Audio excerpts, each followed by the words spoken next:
क्या दोस्तों, आपका भी मन और दिमाग इन बाहरी चीजों से अशांत रहता तथा रोज की भागदौड़ से आपका मन और दिमाग भी हमेशा परेशान रहता है तो ये वीडियो आपके लिए ही है। दोस्तों, आजकल की इस भागती दुनिया में हम अपने मन को शांत नहीं कर पाते।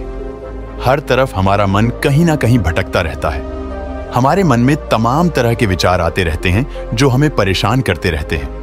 ना तो हमें चैन से नींद आती है और ना ही हम सुख शांति से रह पाते हैं। हमारा मन हर समय अशांत रहता है, जिसकी वजह से हम अपने कार्य पर भी ध्यान नहीं दे पाते, जिसकी वजह से हमें कई मुसीबतों का सामना करना पड़ता है। अशांत मन की वजह से हम अपनी जिंदगी को सही तरीके से जी ही नहीं पाते। चिंता और बेचैनी हर पल हमें सताती रहती है। कहते हैं, अगर आपका मन शांत हो गया, यानी आप अपने मन को शांत करना सीख गए, तो आप दुनिया की हर एक वस्तु पर विजय पालोगे। मन के शांत होते ही आपको असीम सुख शांति का अनुभव होने लगेगा। आज के इस वीडियो में हम यही जानेंगे कि हम अपने मन को शांत कैसे करें। और मित्रों, एक और आवश्यक बात, अगर आपके पास अभी इस वीडियो को देखने के लिए समय नहीं है तो आप इस वीडियो को सेव करके रख सकते हैं। और ये वीडियो बहुत महत्वपूर्ण है, क्योंकि इस वीडियो में मैं आपको मन और दिमाग को शांत करने के 10 ऐसे सूत्र बताऊंगा जिससे आप हमेशा के लिए शांति महसूस करोगे। दोस्तों, एक बार की बात है, एक गरीब आदमी था। वो हर रोज नदी के बौद्ध मंदिर में जाकर वहां साफ सफाई का काम करता और फिर अपने काम पर चला जाता था। अक्सर वह उस मंदिर में अपने लिए रोज मांगता, ये बुद्ध मुझे आशीर्वाद दीजिए ताकि मेरे पास ढेर सारा धन दौलत आ जाए। एक दिन जब वह गरीब व्यक्ति उसे बौद्ध मंदिर में साफ सफाई कर रहा था, साफ सफाई करने के बाद जब वो प्रार्थना के लिए बैठा तो उसने वही पुरानी बात दोहराई। वो अपने लिए ढेर सारा धन दौलत मांगता। उसकी यह बात एक बौद्ध महात्मा सुन लेते हैं। वे महात्मा बड़े ही चमत्कारिक महापुरुष थे। उन्होंने कई सारी सिद्धियां प्राप्त की थीं, लेकिन कभी भी वह अपनी सिद्धियों का गलत उपयोग नहीं करते थे। बौद्ध महात्मा ने उस गरीब आदमी से पूछ ही लिया कि क्या तुम मंदिर में केवल इसलिए काम करने आते हो कि तुम्हें कुछ मिल जाए? उस गरीब आदमी ने पूरी ईमानदारी से कहा, हां महात्मा, मेरा उद्देश्य तो यही है कि मेरे पास ढेर सारा धन आ जाए, इसीलिए तो यहां दर्शन करने आता हूं। मैं बाजार में पटरी पर सामान लगाकर भेजता हूं, पता नहीं मेरे सुख के दिन कब आएंगे।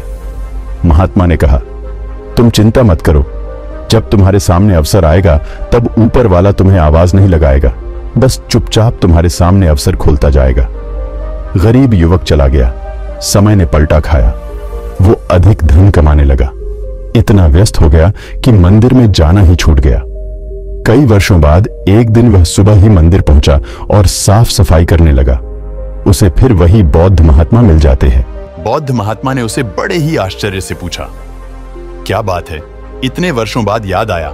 सुना है तुम बहुत बड़े सेठ बन गए हो। वो व्यक्ति बोला, मैंने बहुत धन कमाया, मेरे बच्चों की अच्छे घरों में शादियां की, पैसे की कोई कमी नहीं है, पर दिल में चैन नहीं है। मन में आता है कि रोज सेवा करने आता रहूं, पर आ ना सका। हे प्रभु, आपने मुझे सब कुछ दिया, पर जिंदगी में चैन नहीं दिया। बौद्ध महात्मा ने कहा, तुमने शांति मांगी ही कहा था जो तुम्हें चैन मिलेगा। धन तुम्हें चाहिए था, वो तो तुम्हें मिल गया, तो फिर आज यहां क्या करने आए हो? उसकी आंखों में आंसू भर आए। वह वहीं पर उन बौद्ध महात्मा के चरणों में गिर पड़ा। अब कुछ मांगने के लिए सेवा नहीं करूंगा, बस मन को शांति मिल जाए। बौद्ध महात्मा ने कहा कि पहले यह तय करो कि अब कुछ मांगने के लिए मंदिर की सेवा नहीं करोगे, बस मन की शांति के लिए ही आओगे। महात्मा ने कहा कि हम तुम्हें 10 सूत्र के बारे में बताएंगे।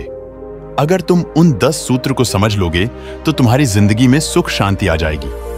लेकिन अगर तुम मेरी उन 10 बातों को सुनने के लिए तैयार हो तो ही मैं बोलूंगा। सेठ ने कहा कि हे महात्मा, आप जो भी कहेंगे मैं आपकी सारी बात सुनूंगा, क्योंकि मैं अब दुनिया से ठोकर खाकर लौट आया हूं। अब मुझे शांति चाहिए। कृपया आप मुझे वह 10 सूत्र बताने का कष्ट करें। महात्मा ने कहा कि मन को शांत रखने के लिए पहला सूत्र है, किसी के काम में तब तक दखल न दे जब तक कि आपसे पूछा न जाए। महात्मा ने कहा कि कई बार यह भी देखने को मिलता है कि कुछ लोग बिना राय मांगे ही अपनी राय देने लगते हैं और दूसरे के कामों में दखलंदाजी करने लगते हैं, जिससे कई बार होता है कि सामने वाले को उसकी बातें अच्छी नहीं लगती जब तक आपसे बोला ना जाए तब तक आप किसी के काम में दखलंदाजी ना दें। अगर आप हर जगह इधर उधर की फालतू की बातों में रहेंगे, दूसरे के कामों में टांग अड़ाते रहेंगे, तो आप तमाम तरह के विचारों में उलझे रहेंगे, जो आपके मन को हमेशा अशांत करता रहेगा। महात्मा ने कहा कि मन को शांत करने के लिए दूसरा सूत्र है माफ करना और कुछ बातों को भूलना सीखें। कई बार कुछ लोगों को देखा जाता है कि कोई बात उनके मन में बैठ गई तो भी उस बात पर बार बार विचार करते रहते हैं। यह क्यों हो गया? वह कैसे हो गया? उसने मेरे साथ ऐसा किया। ये सब विचार उनके दिमाग में चलते रहते हैं, जो कि उनके दिमाग को बार बार अशांत कर देता है। पहली बात तो यह है कि माफ करने की आदत डालें। हाँ, अगर कोई जानबूझकर गलती कर रहा है तो उसे माफ नहीं करें। उस व्यक्ति से दूरियां ही बनाना बेहतर है। लेकिन हाँ, अगर किसी से भूल से गलती हो गई तो आप उसे माफ करना सीखें, क्योंकि माफ वही करता है। जो इंसान बड़ा होता है, जब कोई इंसान किसी को माफ करता है तो उसके मन के सारे नकारात्मक विचार दूर हो जाते हैं। उसके मन में बैठे तमाम प्रदूषित भावनाएं दूर होने लगती है, जिससे उसका मन शांत होने लगता है और उसे अच्छा महसूस होने लगता है। इसलिए माफ करने की आदत डालें ताकि आपका दिमाग शांत रह सके। महात्मा ने कहा कि मन को शांत करने का तीसरा सूत्र है पहचान पाने की आदत ना रखें। वीडियो आगे बढ़ने से पहले अपने और हमारे चैनल को कृपया सब्सक्राइब जरूर कर ले, ताकि आपको ऐसी ज्ञानवर्धक कहानियां आपको मिलती रहे। और वीडियो अच्छी लगे तो कमेंट बॉक्स में अपनी राय अवश्य दे। चलिए चलते हैं कहानी की ओर। महात्मा ने उससे कहा कि सेठ, कई बार यह होता है कि लोग पहचान बनाने के चक्कर में इधर उधर का काम करते रहते हैं, जैसे बड़े लोगों के साथ उठना बैठना, उनकी जी हजूरी करना। उन्हें ऐसा लगता है कि अगर वह उनकी जी हुजूरी करेंगे, बड़े लोगों के साथ रहेंगे, तो महान बन जाएंगे, अर्थात उनकी एक अलग पहचान होगी समाज में। तो यह सब बिल्कुल गलत बात है। तुम पहचान बनाते बनाते इतना अशांत और गुलाम हो जाओगे कि तुम्हें पता नहीं चलेगा कितने साल कैसे बीत गए, और जितना समय बीतता जाएगा तुम्हारा मन समय के साथ साथ उतना ही अशांत होता चला जाएगा। इसलिए पहचान बनानी है तो खुद परिश्रम करो। जब तुम खुद परिश्रम करोगे तो वह तुम्हारी असली कमाई होगी, और यही कमाई तुम्हें सुख शांति देगी, तुम्हारे मन को भी शांति देगी। तुम्हें भी लगेगा कि हाँ, हमने कुछ अपने दम पर अर्जित किया है। इसलिए लोगों की जी हजूरी करना छोड़ो, पहचान बनाने की लालसा छोड़ो, क्योंकि यही लालसा ही तुम्हारे मन को अशांत कर देगी। आजकल के समाज में तो यही हो रहा है। कोई कहता है कि मेरा राजा के सेनापति से परिचय है, तो कोई कहता है कि मेरा दोस्त ही सेनापति है, या सब जताकर हम अपने आप को बड़ा साबित करने में लगे हुए हैं। अर्थात हम खुद को छोटा हुआ महसूस कर रहे हैं। तभी हम खुद को बड़ा बनाने के लिए बड़े लोगों से अपना परिचय बनाने में लगे रहते हैं। गुरु ने कहा, सेठ, तुम्हें यह सब छोड़ना होगा। अगर तुम यह सब छोड़ देते हो तो तुम्हारे मन को शांति अवश्य मिल जाएगी। महात्मा ने आगे कहा कि मन को शांत करने के लिए चौथा सूत्र है जलन की भावना से बचें। कुछ लोगों का स्वभाव यह होता है कि वे छोटी छोटी बातों पर एक दूसरे से नफरत पालने लगते हैं।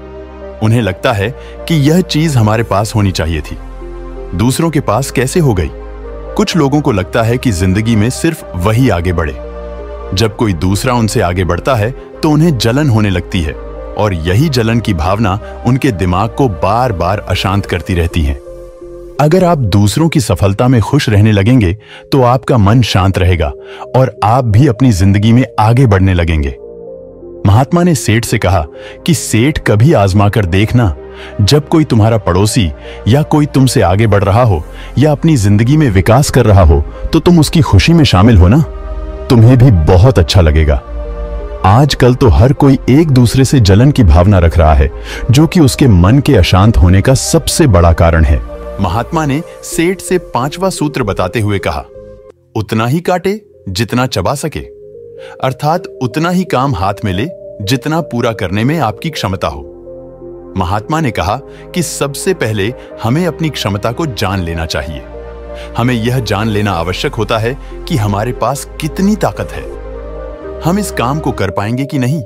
यह सब सोच विचार करने के बाद ही उस काम की शुरुआत करनी चाहिए।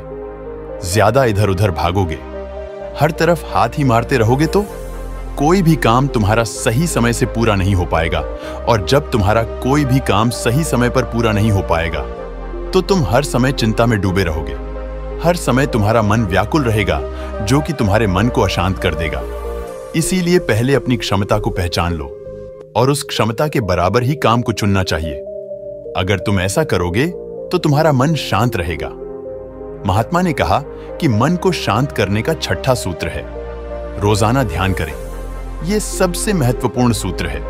अगर तुम सब कुछ करते हो लेकिन तुम ध्यान के सूत्र का पालन नहीं करते हो तो तुम्हारा मन कभी भी शांत नहीं रह पाएगा। कोई भी काम करो, कितना भी तुम व्यस्त क्यों ना हो, लेकिन तुम सुबह उठकर ध्यान करने की आदत डालो। ध्यान करने से तुम्हारे अंदर एक पॉजिटिव ऊर्जा का विकास होता है। तुम खुद को जान पाने में सफल हो पाते हो। ध्यान से तुम्हारे शरीर की सभी प्रक्रियाएं पूर्ण रूप से चलेंगी और शरीर के हार्मोन संतुलित मात्रा में अपना अपना काम करते रहेंगे। इसलिए प्रतिदिन ध्यान करने की आदत डालें, क्योंकि ध्यान ही एकमात्र ऐसा तरीका है जिससे हम कुछ भी पा सकते हैं। महात्मा ने 7वां सूत्र बताते हुए कहा कि खुद को माहौल में ढालने की कोशिश करें। जिस माहौल में तुम रह रहे हो, सबसे पहले उसमें ढलने की कोशिश करो, क्योंकि रहना तुम्हें वही है। मान लो अपने इस भारतवर्ष में जब बारिश का मौसम आता है तो हम अपने अनाज को अपने घर में रख लेते हैं। ठंड का मौसम आता है तो हम गर्म या ऊन के कपड़े पहन लेते हैं। गर्मियों का मौसम आता है तो हम हल्के सूती कपड़े पहनते हैं। इसका मतलब यह है कि हम मौसम के हिसाब से अपने आप को ढाल लेते हैं। महात्मा कहते हैं कि इंसान वही सफल होता है जो अपने आप को उस परिवेश में ढाल पाता है। परिस्थितियां कैसी भी हो, लेकिन अगर तुम उन परिस्थितियों के हिसाब से ढलने में सफल हो गए तो फिर तुम्हारा मन शांत रहेगा। महात्मा ने सेठ से 8वां सूत्र बताते हुए कहा, जो कभी बदल नहीं सकता उसे सहना सीखो। कई बार हम कुछ ऐसे कार्य करने लगते हैं जिसका ना तो कोई सर होता है और ना ही कोई पैर। अगर ऐसा कार्य हम करेंगे तो हमारा समय बर्बाद होगा। इसमें कुछ भी मिलने वाला नहीं है जो हमारे वश में है। हमें उस काम को पूरी ऊर्जा के साथ करना चाहिए। अगर हमें बड़े बदलाव लाना है तो पहले हमें छोटे छोटे बदलाव खुद हमारे अंदर लाने होंगे। बड़ी सफलता प्राप्त करने से पहले खुद की छोटी छोटी गलतियों को सुधारना बहुत जरूरी होता है। मान लो अगर गर्मी पड़ रही है तो तुम ठंडी का मौसम नहीं ला सकते हो, या मैं कहूं कि गर्मी के मौसम में तुम अगर ये सोचो कि मौसम ठंडा हो जाए तो यह कभी नहीं होने वाला है। तुम्हें खुद को बदलना पड़ेगा। खुद को बदल लोगे तो मौसम का कोई भी प्रभाव तुम पर नहीं पड़ेगा, अर्थात परिस्थितियों का कोई भी प्रभाव तुम पर नहीं पड़ेगा। इसलिए जो कभी बदल नहीं सकता, तुम उसे बदलने में अपना समय बर्बाद मत करो। 9वां सूत्र महात्मा बताते हुए कहते हैं कि किसी भी काम को टालें नहीं और ऐसा कोई काम ना करें जिससे आपको बाद में पछताना पड़े। महात्मा ने कहा कि अक्सर लोग यही करते रहते हैं कि आज का काम कल पर टालते रहते हैं, और फिर जब कल का काम करना होता है तो उनके पास पहले वाले काम का बोझ तो रहता ही है, साथ ही साथ आज के काम का भी बोझ बार आज जाता है, तो ऐसे लोग उस काम को नहीं कर पाते हैं। इसलिए जो आज का काम है तुम उसे आज ही कर लो। आज समय रहते जो भी काम है तुम उस काम को सही समय पर निपटा दो, जिससे कि तुम्हें बाद में कोई पछतावा ना हो। मन को शांत करने के लिए महात्मा 10वां और अंतिम सूत्र बताते हुए कहते हैं कि दिमाग को खाली ना रहने दें। कहते हैं कि खाली दिमाग शैतान का घर होता है। अगर तुम्हारा दिमाग खाली होगा, तुम्हारे पास कोई काम नहीं होगा, तो तुम्हारे दिमाग में तमाम तरह के विचार आते रहेंगे और वे विचार समय के साथ साथ इतने बढ़ते जाएंगे कि तुम्हारे मन को अशांत कर देंगे। इसलिए अपने जीवन में कोई उद्देश्य या लक्ष्य रखो और फिर उस लक्ष्य को प्राप्त करने के लिए पूरी सकारात्मक ऊर्जा के साथ जुड़ जाओ। जिस व्यक्ति के जीवन में कोई लक्ष्य ही नहीं रहता है या वह अपने लक्ष्य को सही से पालन नहीं करता, तो उसके दिमाग में तमाम तरह के फालतू के विचार पनपते रहते हैं, जिससे कि उसका मन शांत हो जाता है। महात्मा 10 सूत्र बताकर सेठ से कहते हैं, सेठ, अगर तुम यह 10 सूत्र अपनी जिंदगी में इसका सही से अनुसरण करोगे तो तुम्हारा दिमाग कभी इधर उधर भटकेगा नहीं है। तुम्हारा दिमाग हमेशा शांत रहेगा। जब तुम्हारा दिमाग शांत रहेगा तो तुम सकारात्मक ऊर्जाओं से भरे रहोगे। इतना कहकर वे महात्मा मौन हो गए। सेठ इतने साल से मंदिर आ रहा था, पर उसे आज जो मिला वो शायद उसे इतने सालों में कभी नहीं मिला था। अब उसके दिमाग के विचार ठहर गए थे। उसके चेहरे पर एक शांति दिखाई दे रही थी। वो उन महात्मा को दिल से प्रणाम करता हुआ अपने घर वापस आ जाता है। दोस्तों, उम्मीद है कि इस वीडियो से आपको बहुत कुछ सीखने को मिला होगा, और अगर आप पहली बार है तो हमसे जुड़ने के लिए इस चैनल को सब्सक्राइब करना मत भूलिएगा। मिलते हैं अगले वीडियो में कुछ नए विचारों के साथ। तब तक के लिए आपका बहुत बहुत आभार।